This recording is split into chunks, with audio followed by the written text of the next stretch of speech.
Mga kabuksing, magandang araw po sa inyong lahat. At ngayon, pasyalan muli natin yung tatlong binatilyo po na katutubong Aita. At ngayon nandito tayo sa kanila. Tara po, samahan niyo po kami. At pasyalan natin sila at meron po tayong blessing na ibibigay sa kanila. Hello po! Hello po! Magandang araw po! Magandang araw po, sir. Pwede pong pumasok po, nanay. Hindi po, pumasok po kayo. Nandyan po yung mga bata. Opo. Sakto po, kararating lang po namin galing sa bundok. Nanguha po kami ng mga gulay, itinda po namin. Po. Nandyan po sila. Pasok po kayo po, sir. Ayun.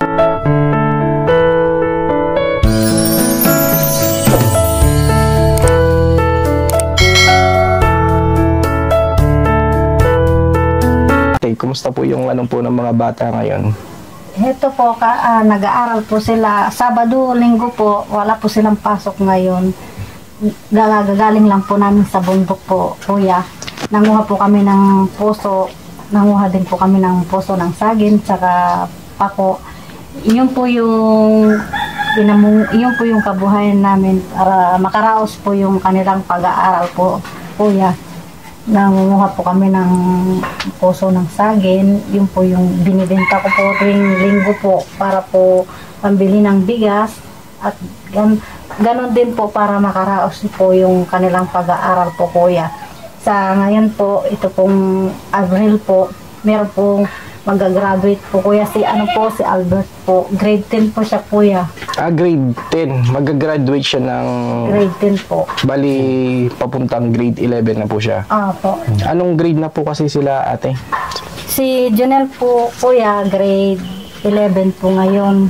Sa susunod na taon po, grade 12 na po. Ito lang po si Makmak po, grade 9 po. Sa susunod na taon po, grade 10. Ito lang po, kuya, si Albert po, grade 10 po ngayon. Sa susunod na taon po ay grade 11 na po. Siya po yung mag-graduate po ngayon, Abril po, kuya.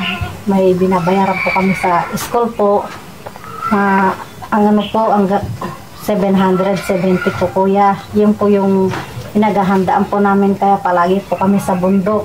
Mag-uuling po. Nagkukuha po ng gulay-gulay sa kabundukan para po makapag-ipon po kami. Para yun po yung pangbayad sa eskwelahan po nila. Magandang araw po, kuya. Ngayon, Sabado ngayon. Tinulungan ko po nga pala si tatay ko kaninang umaga. Nagkuha po kami ng saging, mga pako, ganyan po. Mga puso, ganyan po. Para makabenta po bukas si mama ko ng gulay. Bukas linggo. Ngayon po kasi Sabado, kailangan po tulungan namin po mga magulang. Nagtutulungan kayo? Nagtutulong. Kayong lahat, mga magkakapatid, pumupunta kayo ng kabundukan? Oo. Yung nyo na, kumusta yung pag-aaral nyo ngayon? Okay naman po. Nakaka-rouse naman po sa araw-araw. Aral po kami mabuti. Ngayon, grade 11 na po ako, tapos susunod, mag-grade 12 po ako. Tapos sila rin po. Ikaw yung mag-graduate ngayon? Opo. Anong pangalan mo? Albert. Albert. Bali, mag-graduate ka ng grade 10. Opo. Kumusta yung pag-aaral nyo ngayon? Okay lang po. Nag-aaral po din kami para matulungan po yung mga magulang namin. Pumupunta po kami sa bundok para makakalap ng gulay po. Minsan po nakakalap kami ng gulay, pako, puso, sa iba-ibang gulay po. Nag-uuling po kami para matulungan namin yung mga magulang namin po. Sa bahay lang po. Naglilinis po ng mga pinggan. Naglalaba po. Tinutulungan mo din yung nanay mo? Opo. Ikaw yung bunso, no? Opo. Ate, ito pong mga bata, tinutulungan po talaga kayo? Opo. Pagkatapos po nila mag-aral, sir, akit na kami agad sa bundok. Pagdating po sa bundok, yung po pinutol-putol na kahoy ng tatay nila, iniipon po nila yon. Tapos gagawin po nila ng uling. Habang umuusok po yung uling, pumunta po sila, sir, sa sapa para manguha po ng pako. Minsan po, dalawang mga aakyat kami ng umaga. Pagdating po namin dito ng tanghali, yun po, tinutulungan po nila kami para yung pong nakukuha po nila ng gulay, ang unang-una binibili po namin doon, bigas po. Tapos nung may sobra po doon sa benta po, yun po binibigyan ko po sila para may pambaon po sila o pambili po ng kuya project po. Paraos naman po yung pag-aaral nila sa awa po ng Panginoon.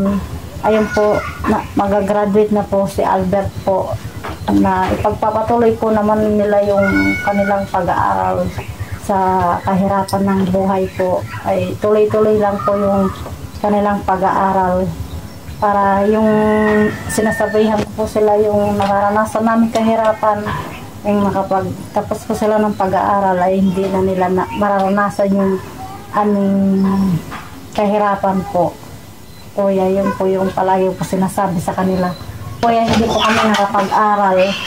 Kapag bumababa po kami ng bayan po, kuya, na linuloko po kami ng ibang bumibili po. Minsan po, dahil po hindi kami nakapag-aral, hindi po namin alam yung kilo sa aming mga kalakal po. Hindi po namin alam yung presyo. Kaya tulad po sa aming mga aita na hindi nakapag-aral. Kaya gusto ko sila makapag-aral po, kuya. Kasi po, para hindi pa po nila maranasan na maloko ng ibang tao o maloko ng sino man po. Kasi po kami po yan, nararanasan po namin yung sobra po sa 1 kilo po, pero hindi po nila binabayaran ng sapat po sa amin. Sinasabi po nila sa amin lagi na dagdag na lang yan kasi 1/4 lang yan. Wala naman po kaming magawa dahil wala po kaming pinag-aralan po. Kaya lagi po sinasabi sa kanila, mga anak, mag-aral kayo ng mabuti para hindi nyo na maranasan yung nararanasan namin na linoloko ng ibang tao po. Nay, mag-aaral po kami mabuti para matulungan po kayo ng tatay sa aking mama. At mga ibang taong binubuli tayo nang hindi tayo nakapag-aral. Pero kami magsisikap po kami para makatapos kami po. Mag-aaral kayong mabuti, no? Para matulungan niyo yung nanay niyo. Kasi di ba ate po, pag kayo po ay bumababa sa kabundukan, kagaya nga po na nasabi niyo, pag hindi po kayo maalam sa per kilo, sa timbangan, at wala po kayong alam, minsan po niloloko po kayo. Ngayon ate, gusto niyo po para sa anak niyo makatapos sila. Para pag nakatapos sila, hindi na po sila niloloko, hindi sila binubuli. At meron kayong kakayanan na ipaglaban yung sarili niyo sa mga taong parang nag-aano sa inyo na bumababa. Kasi alam nyo ate, pag kasi po mga katutubo ngayon, pag bumababa sa kapatagan, minsan nilalait, tinutukso. Pero ngayon, pag bumaba kayo ng kapatagan, meron kayong may paglalaban sa kanila. Ang paglalaban nyo sa kanila yung karunungan at yung pag-aaral nyo. Na masasabi nyo sa kanila na kahit kami, mga katutubong aita, nag-aaral din kami. Meron kaming alam, meron kaming pinag-aralan para hindi nyo na kami maloko at lokoin ng ibang tao. Di ba po ate? Kaya po sinasabi ko po sa kanila, kuya, mag-aral po sila ng mabuti. Ano man po yung nararanasan nilang pagbubuli o ano man po yung sinasabi ng ibang tao sa kanila, wag nilang pakinggan yun. Basta sa kanila mag-aral sila at may pagmalaki po nila na sila nag-aral po sila at hindi na sila maloloko ng ibang tao kagaya namin, dahil isang ano lang kami, aita, na sinasabi nila pagdating sa bayan, ayan na naman yung mga aita, hindi man sila nagtitinda, naghihingi lang sila. Pero po kami, hindi po namin ginagawa yun, kuya. Pinipilit po, kahit po anong panloloko na ginagawa nila sa amin, pinipilit po namin magtinda para makaraos po sa pang-araw-araw na aming kabuhayan po. Parang ano ate, no, yung mga kasi na parang yung mga iba nakikita nila na namamalimos po, no. Pero po kayo talagang naghahanap buhay kayo. Na pumupunta kayo ng kabundukan, nakikipag-arawan, lahat ng pwedeng pagkakakitaan para mabuhay niyo po yung pamilya niyo, no ate. At makapag-aral po yung mga bata. Ito po yung mga bata. Sila po yung pong 3 binatilyo na nakita po dati natin na nagtitinda po sila ng gulay. At ngayon po meron pong pinapaabot po na tulong si Madam Connie.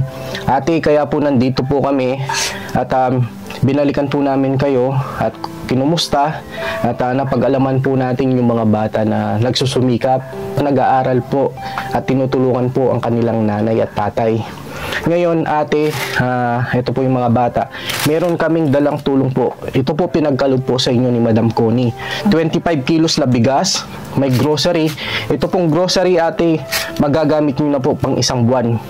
Para hindi nyo na po problemahin kung saan po kayo kukuha ng pang araw-araw nyo pong pangangailangan. Yan ate, kompleto na po yan.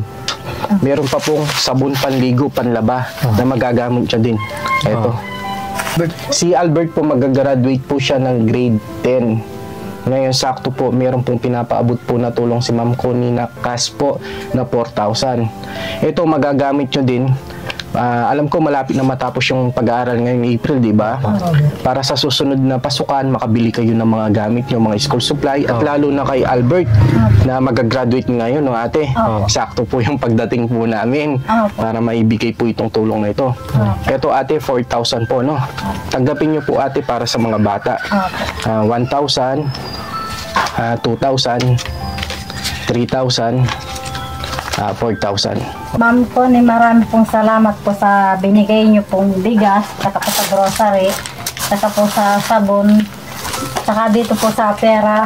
Sakto po na pagdating po nila Kuya Bogsi ay magagraduate po ang aking anak na po. Si Albert po, gagraduate po siya ng grade 10 po. Sakto po Kuya Bogsi na may pambayad po ako sa eskwela para makagraduate po siya. Yung sa sobra naman po, ibibigay, pambili ko po ng gamit po nila sa susunod na pasukan po, may bibili ko sila ng bag at saka po tsinelas, saka po notebook po. Kaya po maraming pong salamat Madam Connie po sa ibinigay niyo pong tulong na napakalaki po talaga Madam Connie. Hindi po namin talaga kayang kitain ito sa isang araw, sa isang buwan. Kaya po maraming salamat po sa Panginoon na muli po nabalikan po kami ni Kuya Bogsi po. Maraming salamat po. Maraming salamat po Ma'am Connie at kay Kuya Bogsi sa grocery at bigas po at pera at pagligo sa mga sabon. At bali yung pera, no, yung perang ibinigay ni Madam Connie, magagamit nyo yan para sa inyong pag-aaral, para makabili kayo ng mga gamit nyo sa school. At lalo na si Albert sa kanyang graduation, no, Albert? Salamat po sa bigas po at sa grocery kay Kuya Bogsi po at sa sabon po at sa 4,000 po. Graduate po ako ng grade 10. Sakto po may pambabayad po ako sa eskwela. Sa graduation ko po.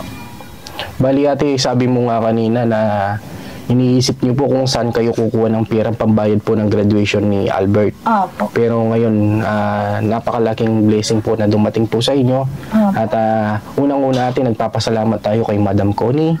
At sa mga sponsor po natin nasa ibang bansa. At kami ate, nagiging tulay lang kami na matulungan po kayo. Lalo na po yung mga kababayan po natin na mahirap, nangangailangan. At lalo na po yung mga bata na nagsusumikap. Kaya po kami, buong puso po kaming nagpapasalamat po sa inyo at ako po ay nagiging instrumento lang na makatulong po sa mga nangangailangan kagaya po nito mga bata na gusto pong mag-aral pero sa kakulangan po ng kanilang pang-araw-araw, bali pumupunta po sila ng kabundukan, tinutulungan po nila ang kanilang nanay at tatay para meron po silang pangkain, pambili ng bigas, pangbaon po sa eskwelahan. Tulad po ngayon na ngayon po iniisip po ni ate yung pong gagamitin po ng anak niya sa kanyang graduation. Pero po ito pong blessing na ito nilob ng Panginoon Diyos na mapuntahan po natin sila para meron pong gagamitin si Albert sa kanyang graduation. Kaya ate, no, ito po yung blessing po, no. At ito pong blessing na to ay karapat dapat po na ibigay po sa inyo kasi po napaka niyo pong isang ina na tinataguyod niyo po yung mga anak niyo at pinag-aaral niyo po sila at hindi niyo po sila pinapabayaan. Salamat po sa inyong lahat mga kabuksi sa pagtulong po natin sa mga kababayan po nating mahirap at nangangailangan. At lagi po kayong mag-iingat, pagpalain po tayo ng Panginoon Diyos. So, sige po, no? Thank you po, Ma'am Connie. Bye-bye po. Bye-bye. po. God bless po.